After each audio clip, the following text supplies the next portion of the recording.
Hi అండి, నమస్తే. Savitri cooks స్వాగతం. నేను ఈరోజు మీకు చూపిస్తున్న వంట. ఈ వంట పేరు నాకు తెలియదండి. ఈ వంటకు పేరు మీరైనా పెట్టాలి, మన మౌని అయినా పెట్టాలి. ఎందుకని అంటారా?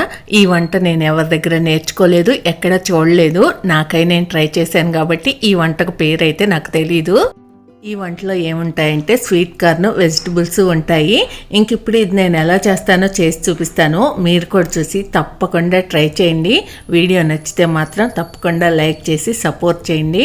స్వీట్ కార్న్ ఉడకబెట్టుకొని తింటూ ఉంటాం కదా, ఎప్పుడు ఒకేలాగా ఉడకబెట్టుకొని తింటే బోర్ కొట్టేస్తుందని ఇలా ట్రై చేశాను.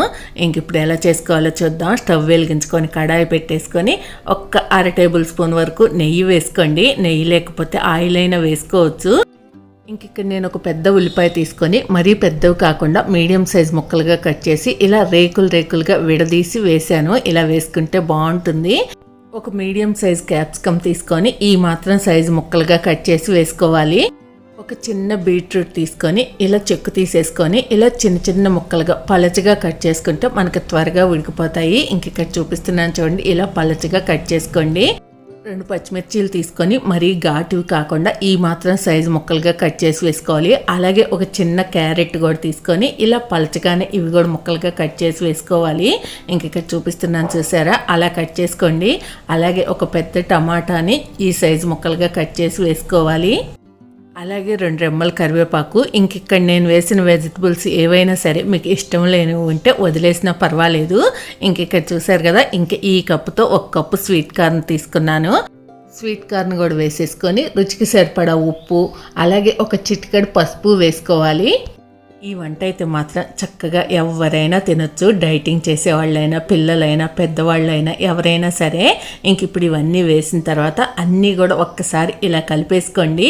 మనం చాలా తక్కువ నెయ్యి వేసాము. నెయ్యి అయితే ఆ ఫ్లేవర్ అనేది మనకు కొంచెం తెలుస్తుంది అనమాట, కమ్మదనం ఉంటుంది.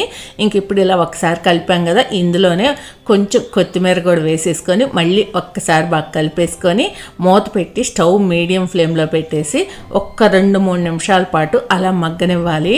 2-3 నిమిషాల తర్వాత మళ్ళీ ఒక్కసారి ఇలా మూత తీసేసి మళ్ళీ ఒక్కసారి అంతా బాగా కలిసే వరకు కలిపేసుకొని మూత పెట్టి మళ్ళీ ఒక్క 2 నిమిషాల పాటు మగ్గనివ్వండి.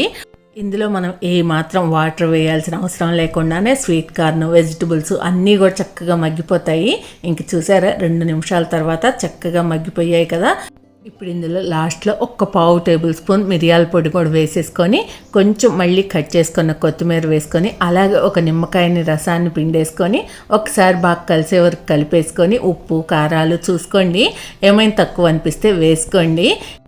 ఇంకా స్టవ్ ఆపేసుకోవటమే, అంతే. ఎంతో టేస్టీగా, తీయగా, పుల్లగా, కారంగా, ఉప్పుగా అన్ని రుచులను మన నాలుగుకు తెలియపరుస్తూ నాకు దీనికి పేరేం పెట్టాలో అర్థం కాని ఈ వంట అయితే రెడీ అయిపోయింది.